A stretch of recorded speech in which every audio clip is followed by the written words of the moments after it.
தொடர்ந்து நம்ம ஈரான் மற்றும் அமெரிக்காவுடைய நிலவரங்கள்லாம் பார்த்துட்டு இருக்கோம். இப்போ வந்திருக்கக்கூடிய ஒரு பிரேக்கிங் நியூஸை சொல்லிட்டு நம்ம வந்து பார்த்தீங்கன்னா இந்த சவுதி அரேபியா பண்ணியிருக்கக்கூடிய காரியங்களையும் பார்த்துடலாம். ரெண்டு விஷயம் ரொம்ப முக்கியமாக பார்க்கப்படுது. ஒன்று என்னன்னா, இப்போ ட்ரம்ப் அறிவிச்சிருக்காரு. இப்போ ஜஸ்ட் ஒரு 5 மினிட்ஸ்க்கு முன்னாடி தான் வந்து தலைப்பு செய்தியாக போயிட்டு இருக்கு. 5 நாள் வந்து பார்த்தீங்கன்னா என்ன பண்ணுறாங்கன்னா போரை வந்து ஒத்தி வைக்கிறாங்க. அதாவது தாக்குதலை செய்ய மாட்டாங்களாமா ஈரான் மேலே. இப்போ 5 நாள் வந்து அமெரிக்காவும் இஸ்ரேலும் ஏன் தாக்குதல் செய்ய மாட்டாங்கன்னா, நாங்கள் பேச்சுவார்த்தையில் இருக்கிறோம் அப்படின்னு இருக்காங்க. ஃபர்ஸ்ட் இவங்க பேச்சுவார்த்தையை ஈரான் நம்புறாங்களாங்க நமக்கு தெரியல. இவங்க தான் யார் சொல்லியிருக்காங்கன்னா, அமெரிக்கா தான் சொல்லியிருக்காங்க, ட்ரம்ப் தான் சொல்லியிருக்காங்க, அஃபிஷியலா சொல்லியிருக்காங்க. அதை இன்னும் ஈரான் இன்னும் உறுதிப்படுத்தல. நம்ம அது என்ன அப்படிங்கறது அடுத்தடுத்த வீடியோல பார்க்கலாம். ஆனா இவங்க சொல்லிட்டாங்க, பேச்சுவார்த்தை ரொம்ப சுமூகமா போச்சு, நாங்க ரொம்ப வந்து பாத்தீங்கன்னா இப்ப வந்து நைட் க்ளோஸ் ஃப்ரெண்ட்ஸ் ஆயிட்டோம், அதனால வந்து கிட்டத்தட்ட வந்து பேச்சுவார்த்தை வந்து நல்லா போயிட்டு இருக்கிறனால ஒரு 5 நாள் இந்த நேரத்துல வந்து என்ன பண்ண வேணாம், அடிக்க வேண்டாம் நாங்க நினைக்கிறோம்னு சொல்லிட்டு இப்ப நிறுத்த சொல்லியிருக்காங்க. இனி நிறுத்துறாங்களா இல்லையாங்கிறது நம்ம அடுத்தடுத்து பார்த்தா தெரிஞ்சிடும். ஏன்னா ட்ரம்ப் உடைய பேச்செல்லாம் வந்து பார்த்தீங்கன்னா அடுத்தடுத்த வீடியோக்கே மாறிடும். அதனால வந்து நமக்கு தெரியல. இப்போதைக்கு வந்திருக்கக்கூடிய பிரேக்கிங் நியூஸை சொல்லிட்டோம். அப்போ அமெரிக்கா என்ன பண்ணிட்டு இருக்காங்க, பேச்சுவார்த்தையில் இருக்கிறதாகவும் 5 நாள் நிறுத்த போவதாகவும் அறிவிச்சிருக்காங்க. இது ஒரு பக்கம். ரெண்டாவது பக்கம் பார்த்தீங்கன்னா, அதே சமயத்தில் இது நின்றுமான்னு கேட்டிங்கன்னா நின்றலாம் நின்றாது, நாமளே வந்து சொல்லலாம். ஏன்னா வந்து இன்னைக்கு இப்போ வந்து மதியானத்துக்கு மட்டும் என்ன பண்ணியிருக்காங்கன்னு பார்த்தீங்கன்னா, இந்த அறிவிப்பு வர்றதுக்கு 3 மணி நேரத்துக்கு முன்னாடி என்ன பண்ணியிருக்காங்கன்னா, வழக்கத்துக்கும் அதிகமாக போர் விமானங்களை கொண்டு வந்து குவிச்சிருக்காங்க. இவங்க பேச்சுவார்த்தையில் போரை நிறுத்துறவங்க போர் விமானத்தை கொண்டு வந்து குவிக்க மாட்டாங்க. இது போர் விமானம் மட்டும் கிடையாது, போர் விமானத்துக்கு போருக்கு தேவையான பொருட்களை கொண்டு வந்து இறக்கக்கூடிய சரக்கு விமானத்தை வந்து இறக்கியிருக்காங்க. பார்த்தாவே பெரிய பெரிய ஒரு எக்யூப்மெண்ட்ஸ்லாம் வந்திருக்கும்னு தெரிஞ்சுக்கலாம். நான் 1-2 இமேஜஸ் கீழே போடுறேன் பாருங்க. அதெல்லாம் தான் வந்து வந்திருக்கக்கூடிய சரக்கு விமானங்கள். அப்போ அதெல்லாம் வந்து இறங்கியிருக்கு மத்திய கிழக்குலன்னு சொல்லிட்டு பார்த்துட்டாவே என்ன தெரியுதுன்னா, யூஏஇக்குலாம் வந்து இறங்கி இருக்குது அப்படின்றாவே என்ன தெரியுதுன்னா, கண்டிப்பாக 5 நாளில் ஏதோ சம்பவம் செய்யறதுக்காக தான் 5 நாள் ரெஸ்ட் எடுக்கிறானுங்க அப்படிங்கிறது நம்ம தெரிஞ்சுக்கலாம். ஒரு பக்கம் இப்படி இருக்கட்டும், அப்படியே நம்ம என்ன பண்ணிடலாம், அந்த பக்கம் போயிட்டு வந்துடலாம். சவுதியை பற்றியும் அதுக்கப்புறம் யூஏஇ பற்றியும் பார்த்துக்கோங்க. ஏன்னா அதை பார்த்தீங்கன்னா உங்களுக்கு தெரியும் இந்த 5 நாளுக்கு அப்புறம் என்ன செய்யணுங்கிறதுக்காக இவங்க முயற்சி பண்ணிட்டு இருக்காங்க அப்படிங்கிறது.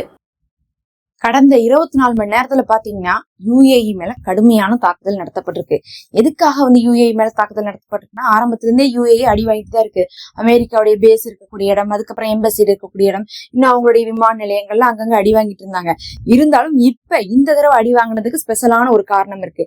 அது வேற ஒண்ணுமே இல்ல, ஈரானும் யூஏயும் ரொம்ப நாளா ஒரு இடத்துக்காக, அதாவது கிரேட்டர் டனல் அபு மூசா அப்படின்னு சொல்லக்கூடிய ஒரு 2 தீவு இருக்குது ஈரானுக்கும் யூஏஇக்கும் பக்கத்தால. எப்படி வந்து கத்தாரும் ஈரானும் வந்து நிலத்தை ஷேர் பண்றாங்களோ அந்த மாதிரி யூஏஇக்கும் ஈரானுக்கும் பக்கத்தால அந்த ஒரு இடம் இருக்கு.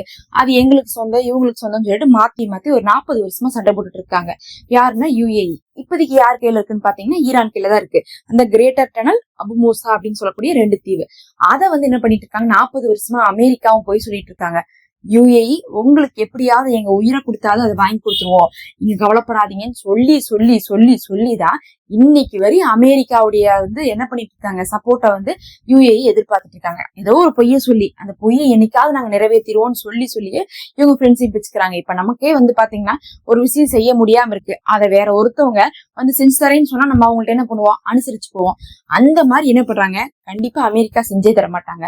இருந்தாலும் அந்த மாதிரி பொய் சொல்லியாவது என்ன பண்ணிட்டாங்க, யூஏஇ வந்து ஒரு வலைக்குள்ள சிக்க வச்சிருக்காங்கன்னு சொல்லலாம். இப்ப என்ன பண்ணிருக்காங்கன்னா, மறுபடியும் வந்து யூஏஇ கூப்பிட்டு என்ன பண்ணிருக்காங்க, அதை நாங்க எப்படியாவது புடிச்சு தந்துருவோம், அது அங்க வந்து பாத்தீங்கன்னா ஆர்மோஸ் பக்கத்தால தான் இருக்குது, அதுக்கப்புறம் பாத்தீங்கன்னா நாங்க ஆர்மோஸை வந்து கண்ட்ரோல் பண்ணிடுவோம்னு சொல்லிட்டு பேச்சுவார்த்தை போயிருக்கு. அது சம்பந்தமா யூஏஇ என்ன பண்ணிருக்காங்க, அமெரிக்காவோடு நாங்க வந்து கூட்டு சேர்ந்து அதற்கான முயற்சி எடுக்க போறோம் இந்த சமயத்துல, ஏன்னா போர் வந்திருக்கிற நேரத்துல அதை நம்ம செய்யலாம்னு சொல்லிட்டு அவங்க வந்து முயற்சி பண்ணிருக்காங்க. அப்படி முயற்சி பண்ணனாலதான் இன்னும் வந்து அதை பத்தி அறிவிப்பும் கொடுத்திருக்காங்க. என்ன அறிவிப்பு கொடுத்திருக்காங்கன்னா, யூஏஇ வந்து என்ன சொல்லியிருக்காங்கன்னா, நீங்க வந்து வரம்பு மீறி போயிட்டீங்க ஈரான், நீங்க வந்து எல்லா எல்லைகளையும் கடத்திட்டீங்க, இனி நாங்க வந்து யூஎஸோட சேர்ந்து உங்க மேல ஆக்ஷன் எடுக்க போறோம்னு சொல்லிட்டாங்க. சொன்னனால என்ன பண்ணிட்டாங்க, ஓ அப்படியா, நீ போய் அங்க பேசிட்டு வந்திருக்கியா, தீவை கைப்பற்ற ஐடியா வேற உனக்கு இருக்குதான்னு சொல்லிட்டு நேற்று தாக்குதல் நடத்தியிருக்காங்க யூஏஇ மேல கடுமையாக. மறுபடியும் யூஏஇ என்ன பண்ணிருக்குது, அடியை வாங்கிட்டும் அமெரிக்கா வந்து உதவும் சொல்லிட்டு தான் எதிர்பார்த்து கொண்டு இருக்குது. ஆரம்பத்துல கொஞ்சம் அமைதியா இருந்தாங்க, இப்ப என்ன பண்ண ஆரம்பிச்சிட்டாங்கன்னு வந்து பாத்தீங்கன்னா முழுக்க வந்து யூஎஸ் கூட சேர்ந்து அடிக்கிறதுக்கான வேலையை பார்த்துட்டு இருக்காங்க.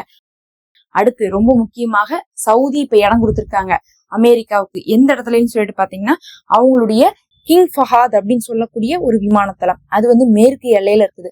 அதுதான் ரொம்ப முக்கியமான விஷயம். ஏன் மேற்கு எல்லையில இருக்குன்னு சொல்றோம்னா, பொதுவா வந்து ஈரான் இஸ்ரேலை தாக்குறதுக்கு மட்டும்தான் லாங் ரேஞ்ச் மிசைல்ஸ் யூஸ் பண்ணிட்டு இருக்காங்க.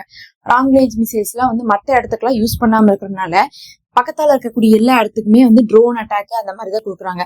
ட்ரோன் அட்டாக் அப்படிங்கும் போதோ இல்ல பேலிஸ்டிக்கே யூஸ் பண்ணாலுமே லாங் ரேஞ்ச் யூஸ் பண்ணாதனால அவங்களுக்கு பெருசா வந்து பாத்தீங்கன்னா தாக்குதல்கள் சீக்கிரமா முறியடிச்சிடுறாங்க. அதை யோசிச்சுதான் அமெரிக்கா என்ன பண்ணாங்கன்னா, ஜோர்டான் வந்து தாக்கணும்னா கூட Iran long range missile use பண்ணும். அப்ப அவ்வளவு சீக்கிரத்துல லாங் ரேஞ்ச வந்து இஸ்ரேலை தவிர ஈரானுக்கு வேற எங்கேயும் யூஸ் பண்ண மாட்டேங்கிறாங்க. அப்படிங்கறதுனால நம்ம இந்த கொண்டு போய் ஜோர்டான்ல அமெரிக்காவுடைய விமானங்களை கொண்டு போய் நிறுத்தி வச்சிருக்காங்க. அது இல்லாம டியோகோ கார்சியோல என்ன பண்ணிருக்காங்க, அங்க கொண்டு போய் நிறுத்திருக்காங்க. சைப்ரஸ்ல கொண்டு போய் நிறுத்திருக்காங்க. இந்த 3 இடத்துல அதிகமா நிறுத்திருக்காங்க. ஏன்னா அங்கெல்லாம் வந்து பார்த்தா ஈரான் வந்து லாங் ரேஞ்ச் மிசைலை யூஸ் பண்ணிட்டா இஸ்ரேலை அடிக்கிறதுக்கு பத்தாது. அப்ப இஸ்ரேலை அடிக்கணும், வருஷக்கணக்கா இந்த போர் தொடரும் தெரியுது.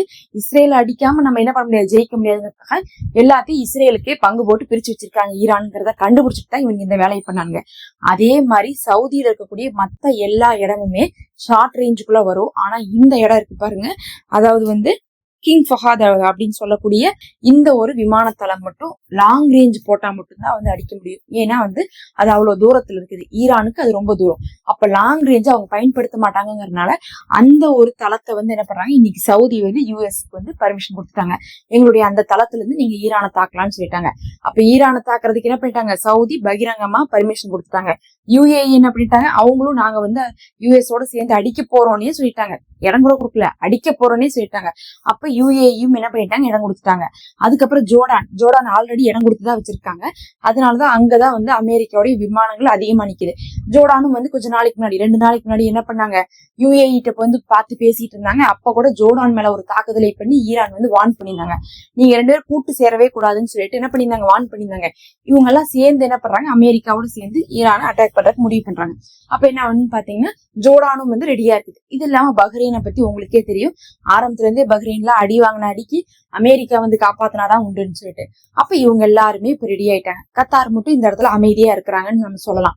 அவங்க வந்து தளம் எல்லாம் கொடுக்கல, இதுவரை பேசாம இருக்காங்க. மிச்சவங்க எல்லாருமே என்ன பண்ண ஆரம்பிச்சிட்டாங்க, ஈரானை எதிர்த்து யூஎஸ்க்கு வந்து பேச கொடுத்து இப்ப அடிக்க சொல்லிட்டாங்க. இதுவரையும் வந்து பேசாம வந்தவங்க இப்ப எல்லாருமே தனித்தனியா இறங்க ஆரம்பிச்சிட்டாங்க. இப்ப இதை இறங்க ஆரம்பிச்சிட்டா என்ன ஆகும்னு சொல்லுங்க பாக்கலாம்.